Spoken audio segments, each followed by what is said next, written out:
अनिल जी का मित्र हूँ। मैं उपाध्याय से पूछना चाहता हूँ कि बाबा रामदेव की रक्षा क्यों नहीं हो रही है? उसको रोज रोज सुप्रीम कोर्ट में जाके माफी मांगनी पड़ती है, बिल्कुल मतलब भिखारी बना दिया उसको, जबकि उसने समाज का इतना उत्थान किया है, योग सिखाया और आयुर्वेदिक को इतना आगे तक पहुंचाया है, कोई उसके साथ नहीं खड़ा हो रहा है, बिल्कुल भी। इतनी ज्यादा तिरस्कार उसका हो रहा है कि रोज सुप्रीम कोर्ट बुला के उसको डांटता है, हम तुम्हारी बहन से खाल उतार लेंगे अगर तुमने ये नहीं किया। रोज ऐसे ऐसे उसको लगते हैं। अच्छा सवाल है। अच्छा, आप तो ये मांग के पूछ रहे हैं नरेंद्र जी जैसे सुप्रीम कोर्ट अश्विनी उपाध्याय ही है, आप तो सिर्फ डांट के पूछ रहे हो कि आप ऐसा क्यों करो? वो सुप्रीम कोर्ट नहीं है भाई जी। देखिए, आपकी हम पर्ची बना के लाए हैं। इस पूरे विवाद का मूल कारण है नेहरू जी द्वारा 1954 में बनाया गया ड्रग एंड मैजिक एक्ट। 1954 में मैंने कहा ना, गांधी परिवार ने देश को बर्बाद करने के लिए लगभग 50 कानून बनाए हैं। एक दो नहीं, 50। उसमें से 25 कानून मैं चैलेंज कर चुका हूं, अभी 25 और बचे हुए।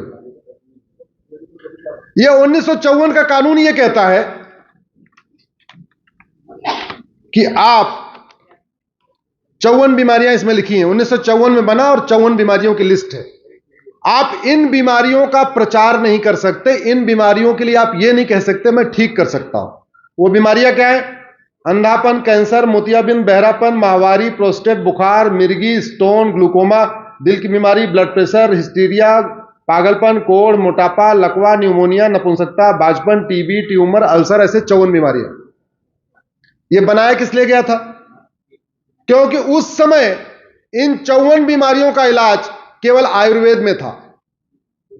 इन 54 बीमारियों का इलाज चरक संहिता में लिखा है, इन 54 बीमारियों का इलाज वाग्भट संहिता में लिखा है, इन 54 बीमारियों का इलाज माधवकर संहिता में लिखा है, आचार्य भावप्रकाश ने लिखा हुआ है। लेकिन इन 54 बीमारियों का इलाज उस समय एलोपैथ में नहीं था। इसलिए नेहरू जी ने कानून बना दिया, इन 54 बीमारियों को कोई प्रचार ही नहीं करेगा।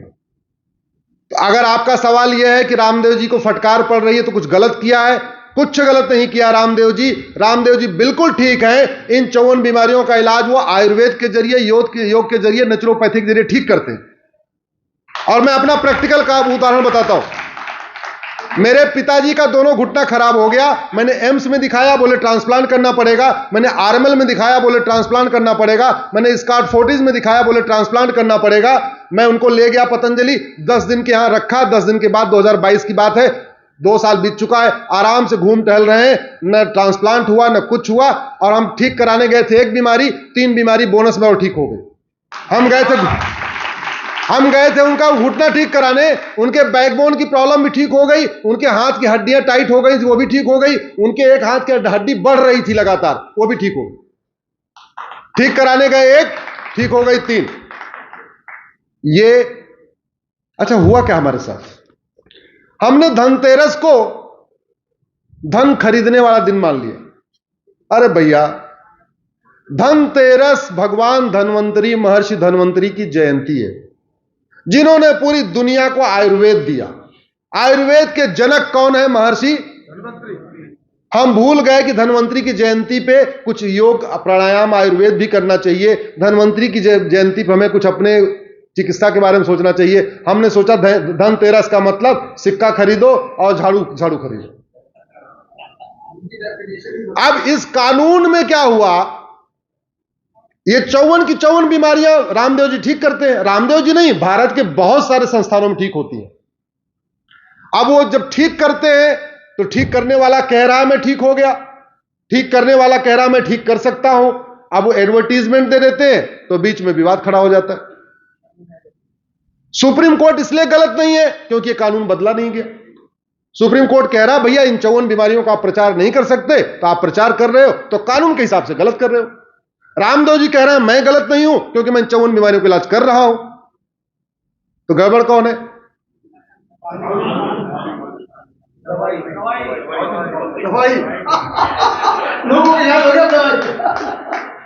अब आईएमए की मंशा पे एक सवाल है, इंडियन मेडिकल एसोसिएशन की मंशा पे एक सवाल है।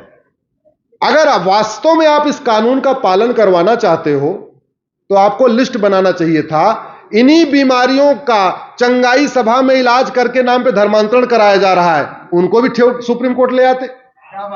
इन 54 बीमारियों को आप सुलभ कॉम्प्लेक्स में जाइए, वहां आपको स्टिकर मिलेंगे, शौचालय में स्टिकर मिलेंगे, रेलवे स्टेशन पे स्टिकर मिलेंगे, बस अड्डे पे स्टिकर मिलेंगे, मजार के पास जाइए, बंगाली बाबा, भूरे साहब, फुल्ले साहब, नुल्ले साहब भी वहां भी स्टिकर मिलेंगे।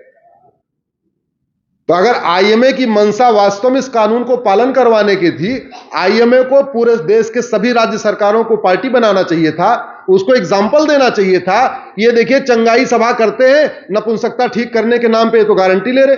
आप वीडियो देख लीजिए, कितने सारे वीडियो पंजाब में घूमते रहते, घुटना ठीक कर दूंगा, ये ठीक कर दूंगा, बाजपन ठीक कर दूंगा, फलाना ठीक कर दूंगा, और सारी उसमें बैन हुई है। आईएमए पतंजलि के खिलाफ क्यों गया? अगर आईएमए की मंशा सही थी, सारे राज्य सरकारों को पार्टी बनाता, सबके एग्जाम्पल देता, हां पतंजलि का भी एग्जाम्पल दे देता, बात समझ में आ रही है। लेकिन केवल पतंजलि के खिलाफ गया, इसलिए उसकी मंशा पे सवाल खड़ा हो रहा है। समस्या कहां है? फटकार किसको मिल रही है? बाबा रामदेव को। बीमारी पेट में है, दर्द कहां हो रहा है? जब तक पेट की सफाई नहीं होगी सर दर्द ठीक।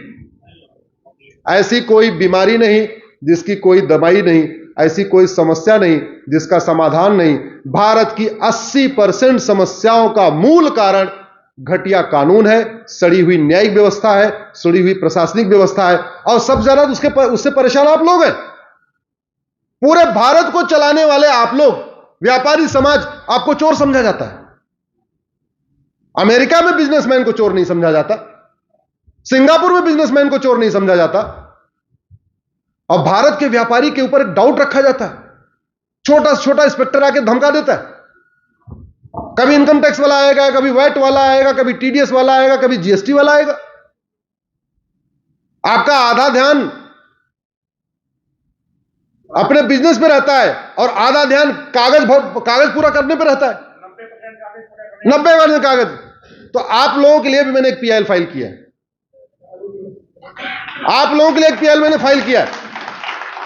मैंने कहा ये जीएसटी खत्म होना चाहिए, ये इनकम टैक्स खत्म होना चाहिए, ये टीडीएस खत्म होना चाहिए, ये वैट खत्म होना चाहिए, कमाई पे कोई टैक्स नहीं होना चाहिए, केवल खर्चा करने पे टैक्स होना चाहिए, एक्सपेंडिचर टैक्स होना चाहिए। एक देश एक विधान का मतलब वन नेशन वन टैक्स। आप गूगल करिएगा, मैटर चल रहा है कोर्ट में, आशा करता हूं आने वाले। लेकिन वन नेशन वन टैक्स लागू करने के लिए पार्ट 12 को बदलना पड़ेगा, संविधान को। जीएसटी खत्म करने के लिए, इनकम टैक्स खत्म करने के लिए, टीडीएस वैट को खत्म करने के लिए, वन नेशन वन टैक्स लागू करने के लिए संविधान के पार्ट 12 में बदलाव करना पड़ेगा। और पार्ट 12 को बदलाव करने के लिए अब की बार तो अगर देश के व्यापारी चाहते, और मैं आपको बता रहा हूं Rajesh ji, one nation one tax हो जाए ना, ये फालतू वाले टैक्स सारे खत्म हो जाए, गुलामी वाले टैक्स। और जैसे भारत में पहले एक टैक्स लगता था, चाणक्य के समय भी केवल एक टैक्स लगता था, इवन राजा विक्रमादित्य समय में केवल एक टैक्स लगता था, वो वन नेशन वन टैक्स शुरू हो जाए, व्यापारी इस देश की जीडीपी 2% ऐसे ही बढ़ा देंगे बिना किसी एफडीआई के। इतना हमारे पास ताकत है। इनको केवल टेंशन मुक्त कर दिया जाए, इनका दिमाग जो कागज भरवाने पे लगा है ना, वो कागज भरवाने से हटा के इनको व्यापार पे इनको दिमाग लगाने दिया जाए, इनको टॉर्चर करना छोड़ दिया जाए, इनसे वसूली बंद हो जाए। मैं गारंटी के साथ कहता हूं, भारत के व्यापारी भारत की जीडीपी 2% अपने आप बढ़ा सकते हैं। आज टाइम नहीं है, नहीं तो इसका पूरा डिटेल मैं आपको बता सकता हूं। जैसे तो समय 1:30 बजे का मैंने निश्चित किया था,